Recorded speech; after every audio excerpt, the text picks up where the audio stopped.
రామానుజదయా పాత్రం జ్ఞాన వైరాగ్య భూషణం శ్రీమద్వేంకటనాథార్యం వందే వేదాంత దేశికం.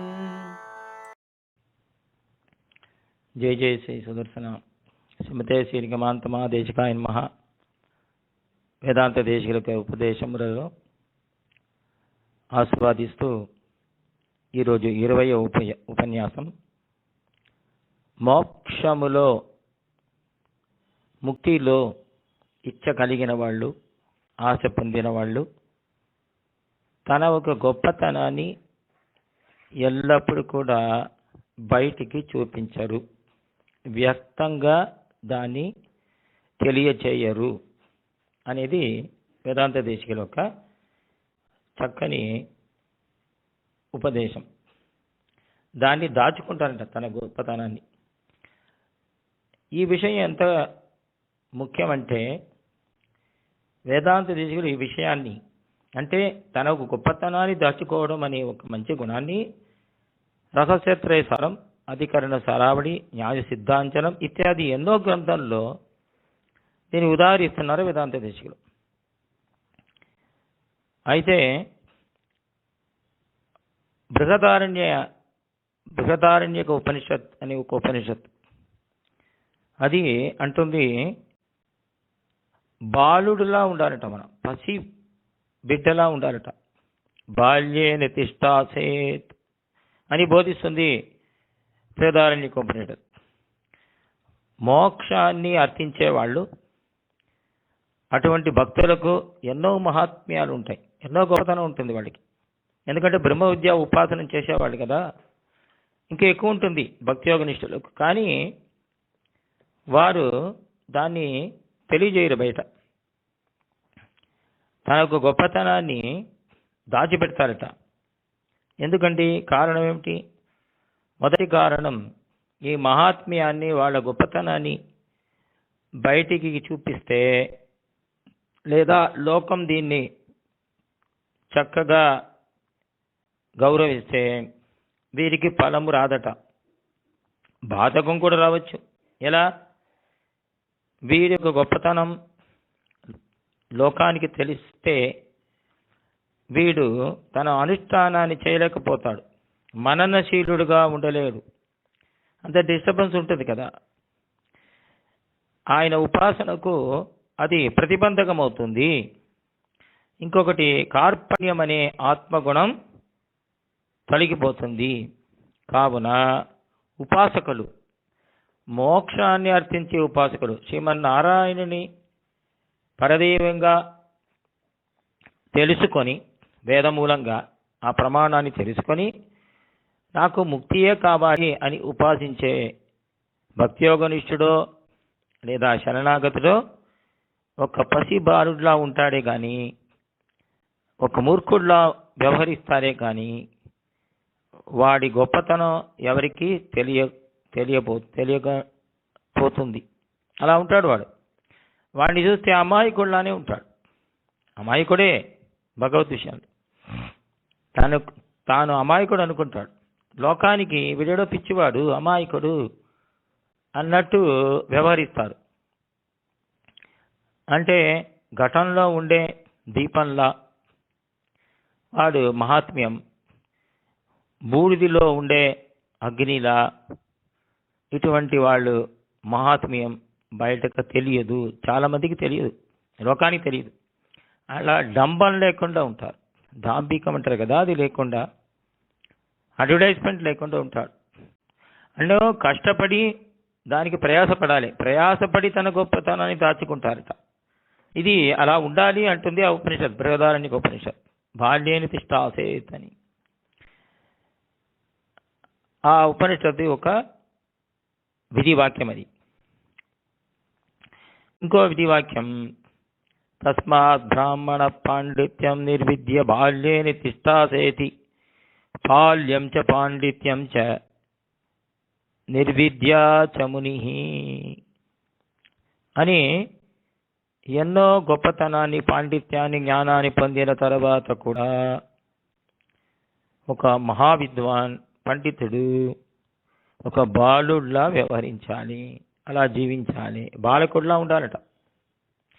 బాలకుడిలా ఉండాలి, బాలుడిలా జీవించాలంటే ఏమర్థం అండి? ఇది బాదరాయణ బ్రహ్మసూత్రం మనకు తెలియజేస్తుంది. అనావిష్కుర్వన్నన్వయాత్, ఆవిష్కారం చేయకుండా ఉండాలి.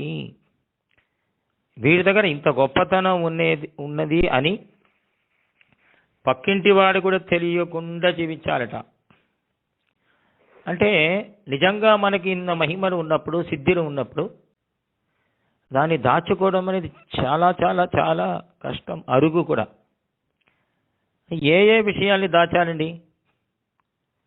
ఉపాసకుడు అంటే న్యాయ సిద్ధాంచనలో వేదాంత దేశకులు అంటున్నారు, తన ఒక సామర్థ్యాన్ని, తన ఒక విద్యను, కులము వల్ల వచ్చే తన ఒక గొప్పతనం, జ్ఞానం వల్ల వచ్చిన గొప్పతనం ఏది కూడా తెలియజేయకుండా పామరులా ఉంటారట. అలా ఉండాలి. అధికరణ సారావళిలో కూడా ఈ ఒక అర్థాన్ని సాధిస్తున్నారు. మహాత్మ్యం స్వం నిగూహేపి ముని విహితే బాల్య విద్యాశయస్యాది. ఇంకో ఉపనిషత్తులో ఒక కథ వస్తుందండి. జానశ్రుతి ప్రసిద్ధమైన కథ, అందరూ తెలిసినదే. జానశ్రుతి అని ఒక రాజా, ఆయన కాలంలో రైక్కుడు అని ఒక మహాజ్ఞాని ఉండేవారట. 2 హంసపక్షులు మూలంగా, ఇప్పుడు పక్షి భాష తెలుసు రాజకు, రైక్కుడు అనే ఒక మహాత్మా ఉన్నాడు, వాడు మహాత్మ్యం చాలా గొప్పది అనే విషయాన్ని 2 హంసపక్షి మూలంగా తెలుసుకున్నాడు రాజా జానశ్రుతి. వారికి జిజ్ఞాస ఎక్కువ. ఈ జ్ఞానాన్ని వారి దగ్గర పొందాలి, బ్రహ్మజ్ఞానాన్ని పొందాలి అనే ఆశతో వారు ఆ రైక్కు మహర్షి దగ్గర ఉపదేశం పొందాలని వారు ఆశపడ్డారు. తమ భటులను పంపించారు, ఆయన సేవకులని. ఎక్కడున్నాడు రైక్కు మహర్షి తెలుసుకోండి అంటే వాళ్ళు అన్ని ఆశ్రమాలు ఎక్కడ కనిపించలేదు. ఆయన రైక్కు మహర్షి ఎక్కడ, రైక్కు మహర్షి ఏదో ఒక గ్రామంలో ఒక మూలలో ఒక బండి, ఎద్దు బండి కింద కూర్చున్నారట ఆయన. ఎవరు? రైక్కు మహర్షి. చూస్తే పిచ్చివాళ్ళ ఉన్నాడు, రోగిలా కనిపిస్తున్నాడు. స్నానం చేసి ఎన్నో సంవత్సరాలు అయింది. ఈయన మహర్షి అనుకున్నారట. కానీ దగ్గరికి వెళితే సుగంధం, చందన గంధం వస్తుందంట. ఆ మహర్షులు సిద్ధ పురుషులు కదా, అలాగే ఉంటారు. వారి ఒక వ్యవహారమో మాటనో భావనో సంబంధం లేకుండా ఉన్నదట. వాడు పెద్ద మహర్షి అని తెలియకుండా తన ఒక కీర్తి, తన ఒక సిద్ధి, అది తగినట్టు ఒక వ్యవహారం, ఆ ధోరణ ఏది లేకుండా ఏదో వీధిలో వెళ్ళే బిచ్చగాడులా కనిపిస్తున్నాడు ఆయన.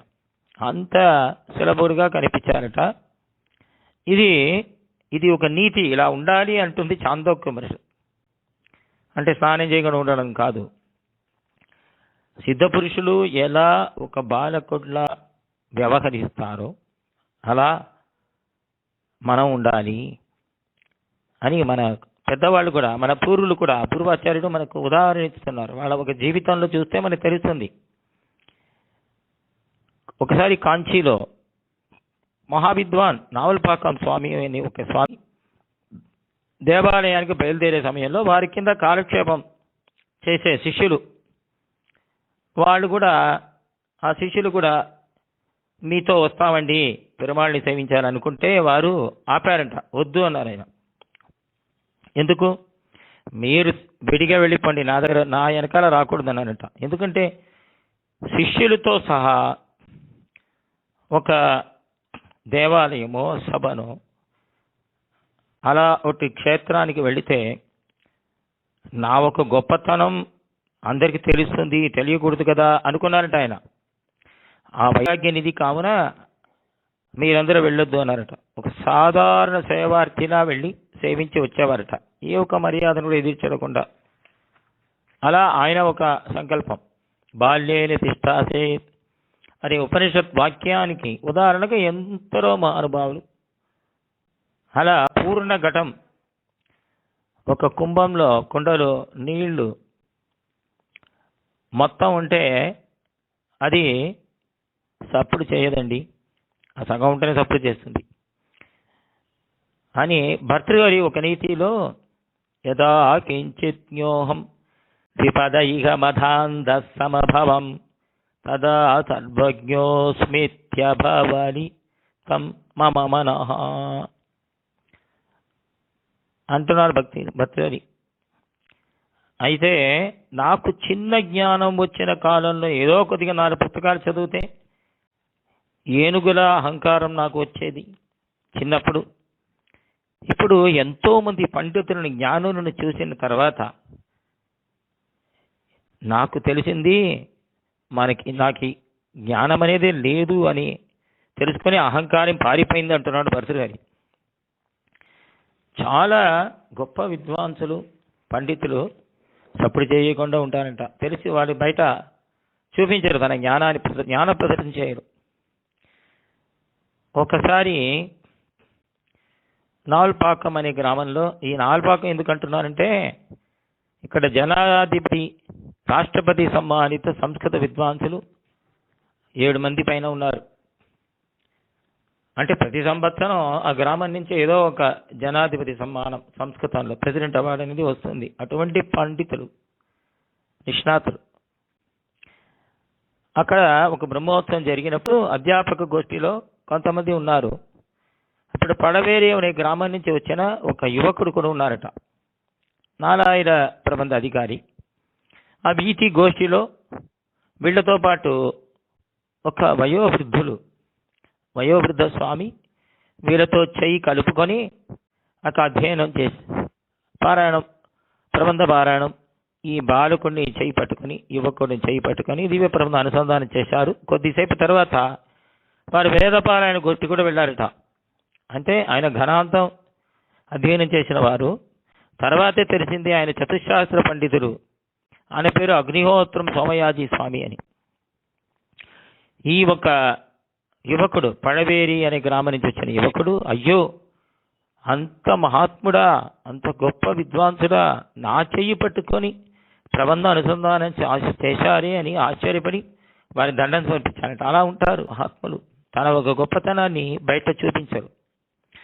ఎందుకంటే బయటి వాళ్ళని పొగడతల మనకెందుకండి అని ఆత్మగుణం. అది మాత్రం కాదు, తన అనుష్ఠానం పోతుంది అక్కడ. వీడు ఫేమస్ అవుతే వీరు గొప్ప తెలుసుకొని 10 మంది వస్తారు, వీరి అనుష్ఠానం పోతుంది, మననం జపం అన్ని పోతుంది. కావున ఉపనిషత్ విధించినబడి ఆ విధి వాక్యానికి తగినట్టు వాళ్ళు జీవిస్తారట. సరే, మనకి ఏమంటే దీని నుంచి తెలిసే మనకి పాఠం ఏమిటి? ఏ వైదికులైనా జాగ్రత్తగా ఉండాలి. ఎవరెవరి దగ్గర ఏ మహిమలు ఉన్నాయో ఎన్ని సిద్ధులున్నాయో మనకు తెలియదు. వాళ్ళు చూస్తే ఏదో పిచ్చివాళ్ళ ఉంటారు, ఏదో చూస్తే పరిహాసం చేసి జోకర్స్లా కనిపిస్తారు. వాడు జాగ్రత్తగా ఉండాలి. వేదాంత దేశిక సూక్తి ఇక్కడ ముముక్షుభుక్ చన్న బాల్యం స్వమాహాత్మ్య అనావిష్కార మాత్రం అంటే ముముక్షు తన గొప్పతనాన్ని ఎల్లప్పుడూ కూడా బయట ప్రదర్శించకుండా ఉంటాడు. శ్రీమతే శ్రీనిగమాంతమాదేశికాయ నమః. జయ జయ శ్రీ సుదర్శన. శ్రీమతే శ్రీనిగమాంతమాదేశికాయ నమః. కవితార్కిక సింహాయ కళ్యాణ గుణశాలినే శ్రీమతే వెంకటేశాయ వేదాంత గురవే నమః.